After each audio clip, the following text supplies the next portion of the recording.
Congress has the power to address the nation's most pressing issues, but today, most Americans believe it has failed to effectively use that power. Correspondent Robert Costa starts us off this morning, looking at what's behind Washington's political gridlock. Inside the Capitol, statues memorialize distinguished Americans, including famed social commentator and actor Will Rogers, who once quipped about Congress, "Every time they make a joke, it's a law, and every time they make a law, it's a joke." Humor like that still rings true to the nearly 9 in 10 Americans who say they're unhappy with Congress. It's a great American pastime to hate Congress, right? But I do think there's a lot of frustration with Congress.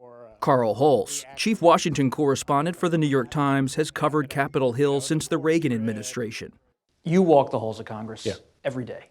When you're in the inside, do you see a broken institution? Oh, yes, totally. I unfortunately have said to people, I've spent my career covering the decline of Congress. And they need to get it together. And there's just very, very little cooperation between the parties. And you can't make things happen that way. I do think a lot of them want to do the right thing, and they just can't quite get themselves there to do it. Do they read the Constitution and realize they actually have power? They have. Article 1 is a real thing, right? I think what's happened with the Republicans in this Congress and ceding power to the administration has been a real mistake on a lot of fronts. Tariffs, right? War powers, the things that are actually enumerated in the Constitution, right? They're giving away the store. And once you give away some power, you never get it back. And, the Republicans might be looking at this and go, well, this was President Trump, our guy, we needed to do that. Trust me, the next Democratic president isn't going to turn around and say, that was a big mistake, letting Congress get so weak. We need to empower them again. No, it's not going to happen. It goes for good. We had, as you know, many conversations with These days, Republicans control the Senate and House. The House rules resolution. And legislation often faces gridlock. And so far, the 119th Congress has passed fewer bills than many of its predecessors. Some, though, have had real impact. A GOP mega bill that will cut taxes by $4.5 trillion over the next decade, and a recently passed bipartisan housing bill. And it will be remembered for the partial government shutdown over funds for Homeland Security. Still, critics left and right want more to be done, be it raising or cutting federal spending. And whatever its problems, President Trump routinely bypasses Congress altogether, be it on trade or war with Iran, and pressures them to do his bidding, like urging an overhaul of federal voting rules this past week. Congress must pass the Save America Act. This is an especially uncertain time in the Senate. Former Majority Leader Mitch McConnell has been hospitalized for weeks, and South Carolina Republican Lindsey Graham died suddenly this month. There was no bigger believer in America's role in the world. For all of our many and vehement disagreements, Senator Graham and I still found ways to work together. For Hulse, these disruptions underscore how Congress is grappling with age and an increasingly grim political climate. Much more so than when I got here in 1985. 1985, Congress was different. A lot of World War II vets who had already experienced a lot of life. So this was not a big, difficult thing for them. They were trying to do the right thing. And now it's both parties much more aligned with the president. Hard to get things done. Margins are tight. The districts are really gerrymandered.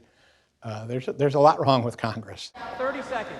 When I walked its halls this past week, both parties pointed the finger at the other for the mess. Well, the Republicans don't control the House. The place is chaos. Unfortunately, Democrats have chosen to play politics and put that over people time and time again under this administration. You've got the biggest voice in the room, Donald Trump, fighting against his own Congress. If you had to describe Congress with one word, which word would you choose? Struggling. Marginalized. For two scholars, Brookings Institution Senior Fellow Sarah Binder and American Enterprise Institute Senior Fellow Philip Wallach, Congress's predicament is the result in part of an empowered presidency. What's the best way to understand what's happening with Congress? Is the institution broken or diminished? Well, both, for sure. Certainly diminished in the sense that it has enormous authority under the Constitution.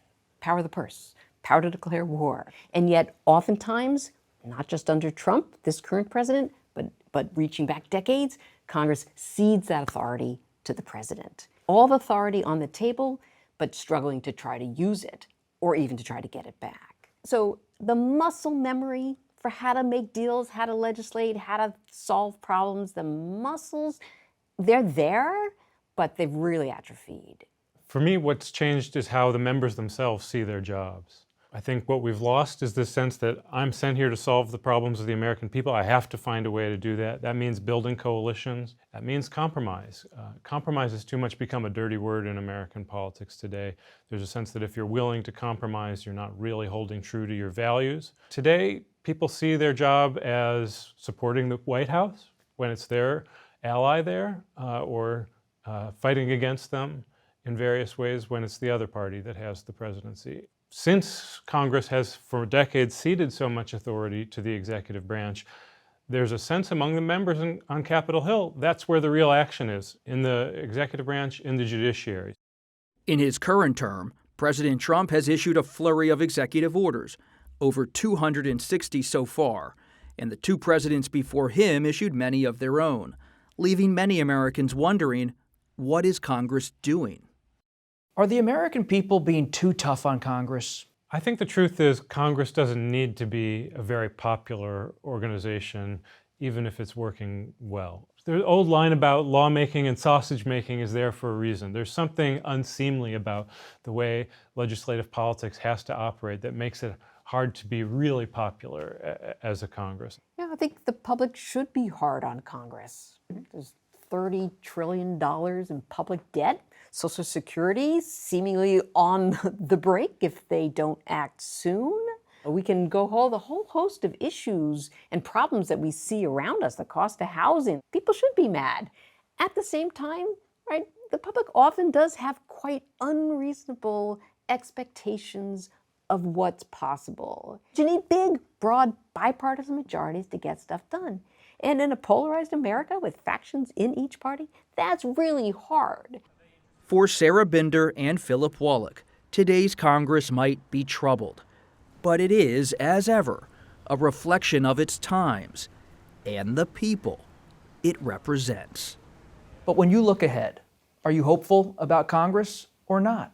I am an internal optimist, but I'm not that hopeful about Congress. Why not? I think the problems and the roots of the problems we've been talking about, they're going to be with us for a long time. And whenever Congress has difficulties trying to tackle problems, they kick them to the future. And that just means the challenges are going to get harder. I will say, taking the very long view about Congress makes me a little bit more hopeful. Congress has looked a lot of different ways over our 2 centuries. Members have found ways to reform the institution to make it act completely differently. And so I think at some point we're going to turn a corner. Congress has the power to regenerate itself, to put itself back at the center of the action, and I expect someday it may do that.